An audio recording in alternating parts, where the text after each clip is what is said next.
Sousdé à tous, deuxième ville que l'on va visiter ici au Cambodge. Je suis à Battambang. Alors Battambang, c'est la deuxième ville du pays, qui est moins peuplée que Phnom Penh, à peu près 8 fois moins d'habitants, 8 à 10 fois moins d'habitants, et moins d'effervescence forcément. Écoutez, on va découvrir tout ça ensemble. D'abord, juste revenir un tout petit peu sur ma folle soirée d'hier soir. Ça ressemblait à ça.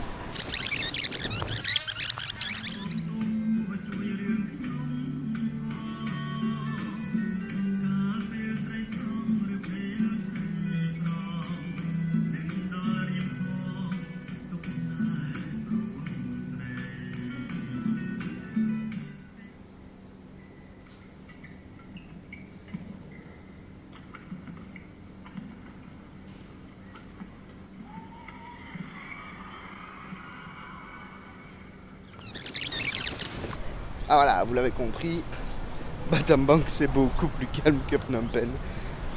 À 21h, tout était fermé et au lit. Mais c'était bien nécessaire. Après finalement une assez longue journée de transit en minivan entre Phnom Penh et Battambang de 6 heures à peu près.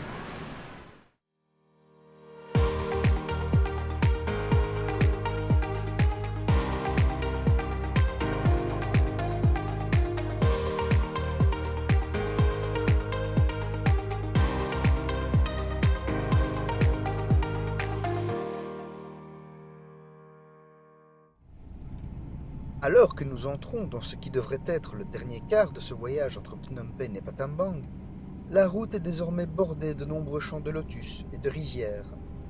Un nombre important de maisons ont des murs de bois et des toits couverts de tuiles ou en tôle.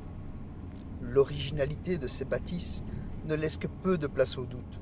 Elles sont montées sur haut pilotis, ce qui laisse présumer que les crues ici doivent être aussi fréquentes que terribles en période de pluie. Alors vu qu'on n'avait pas eu l'occasion de faire la visite du Wat Unalom ensemble à Phnom Penh, je vous propose de faire la petite visite du Wat Pipit ici à Battambang. Un plus petit temple évidemment, mais comme ça vous verrez à peu près de quoi il retourne dans les temples cambodgiens.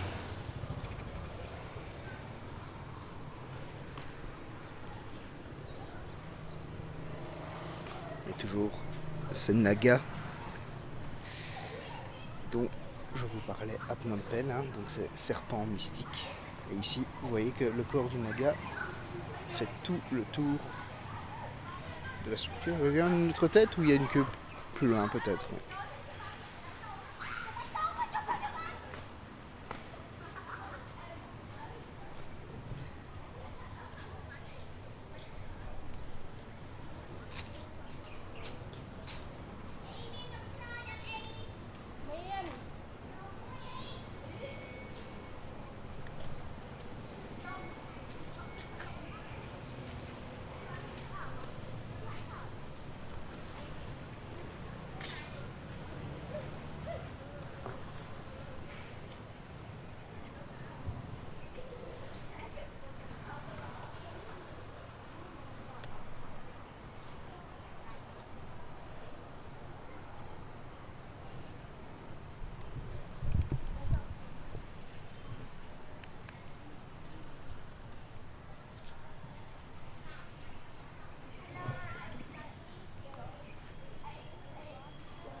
Ou un stupa, vous vous souvenez, ces monuments funéraires donc, qui accueillent les restes des défunts dans la religion bouddhiste. On a plusieurs stupas ici dans ce temple.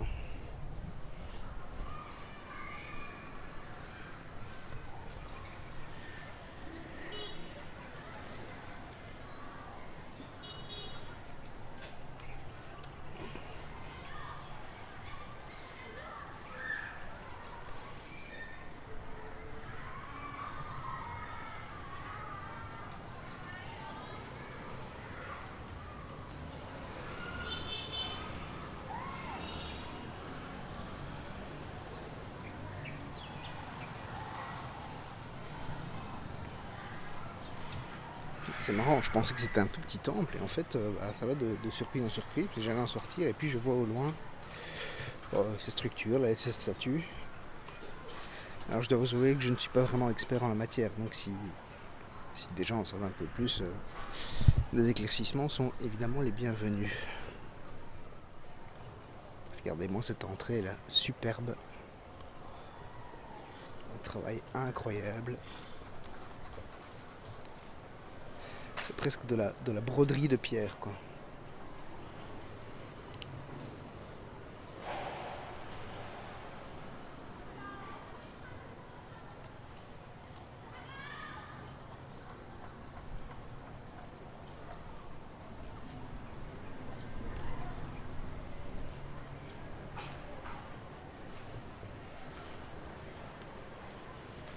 Je pense que ce sont des stupas aussi, hein. Dans un style un peu plus cambodgien, mais oui, je pense que ce sont des stupas.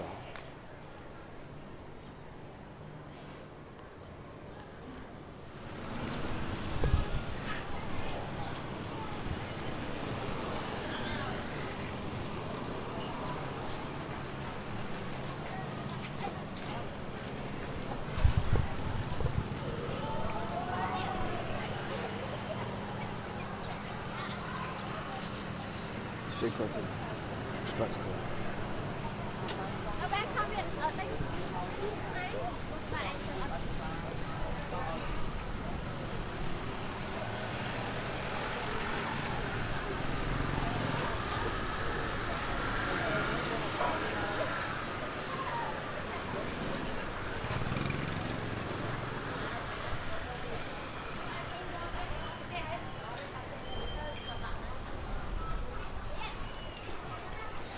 Quand les Français ont découvert, entre guillemets, Battambang au début du XXe siècle, eh bien, la plupart des constructions ici du centre-ville étaient en bois.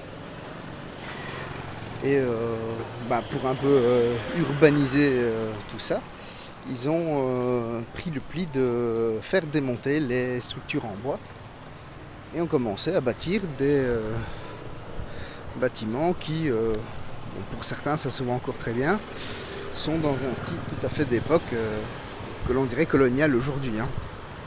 Alors on a toutefois plusieurs influences architecturales. Alors je ne suis pas un expert en architecture, hein, c'est ce que j'ai lu, hein. Mais on a donc de l'architecture française, de l'architecture de type plutôt italienne, et enfin de l'architecture qui est plutôt d'inspiration chinoise.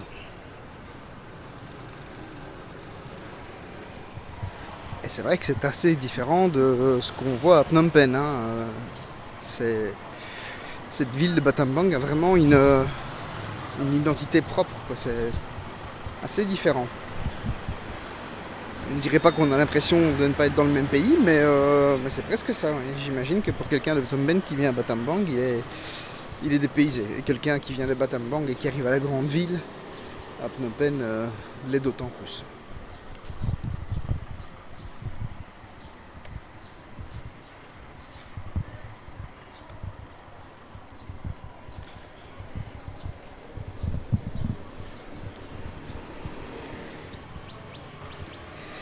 Et nous arrivons à proximité du marché de Battambang, parce que Battambang a évidemment elle aussi son grand marché, son marché central.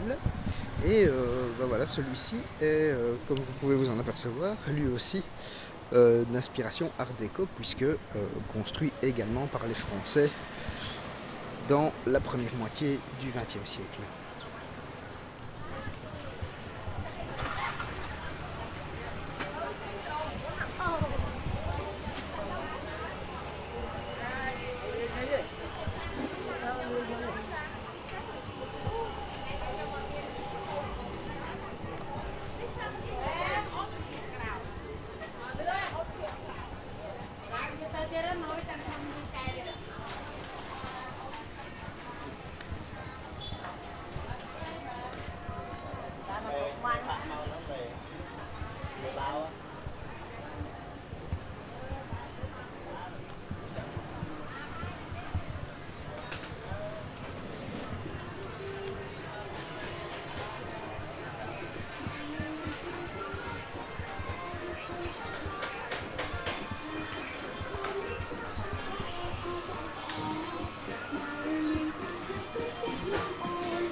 pense qu'au niveau de l'organisation, ça ressemble assez à ce qu'on a vu à Phnom Penh, avec des espèces de quartiers selon les corporations dans le marché.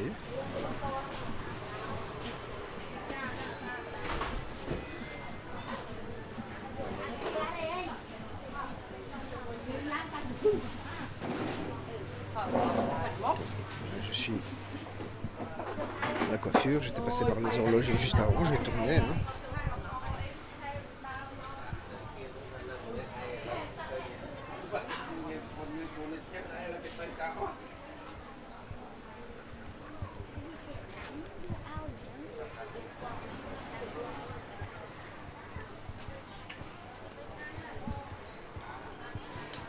Le krama traditionnel.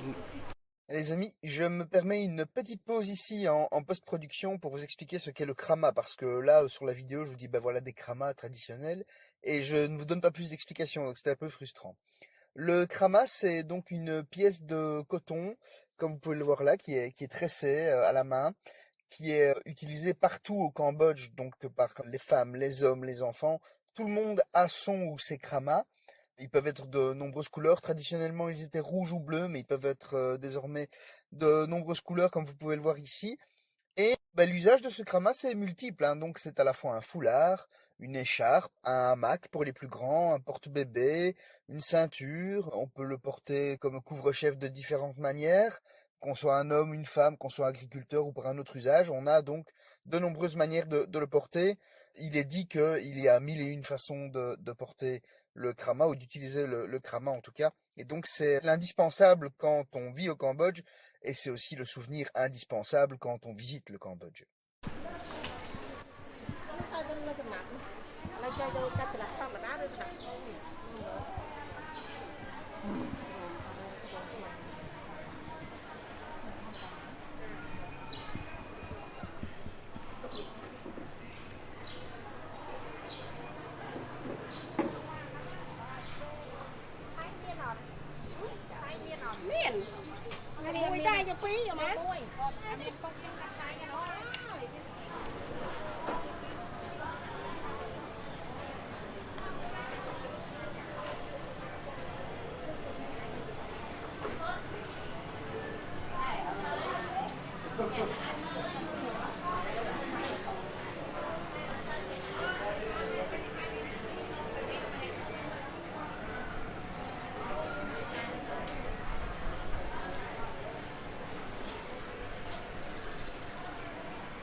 Ici dans un petit parc.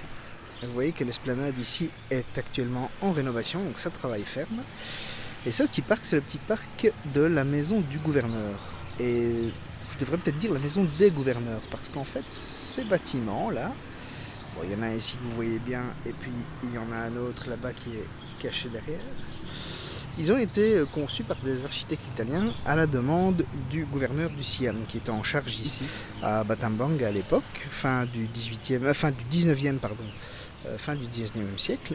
Mais début du 20e, au moment où sa construction a été achevée, ben, ça coïncide avec le moment où les Français ont débarqué. Et donc les Français ont un peu réquisitionné les lieux, et le gouverneur du Siam n'a jamais pu profiter du palais qu'il avait fait construire.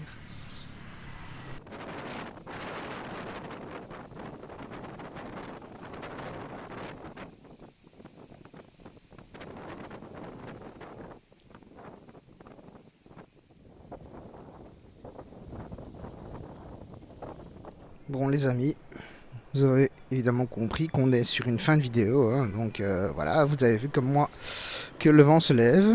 Je mets mon petit micro à proximité de ma bouche pour pas qu'on entende trop le vent. Voilà, le vent se lève. J'ai eu la bonne idée d'aller faire une... Hello. Hello. J'ai eu la bonne idée. Hello.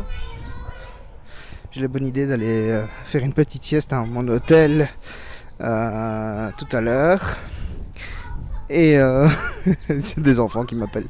Bonne idée d'aller faire une sieste à mon hôtel. Et maintenant que je ressors, là, le vent se lève. Donc, et le ciel est complètement couvert, donc ça sent l'orage.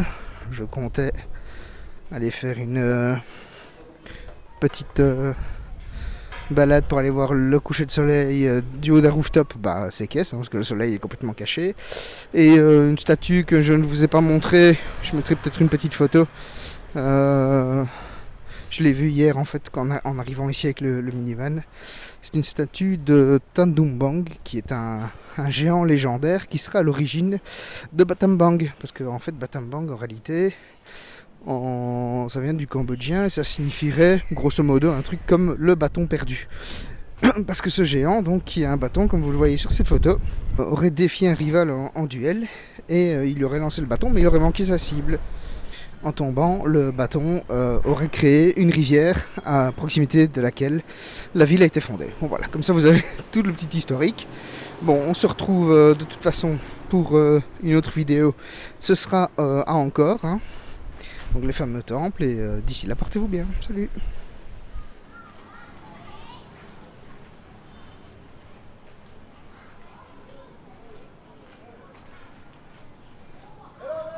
Hello. Merci. Thanks.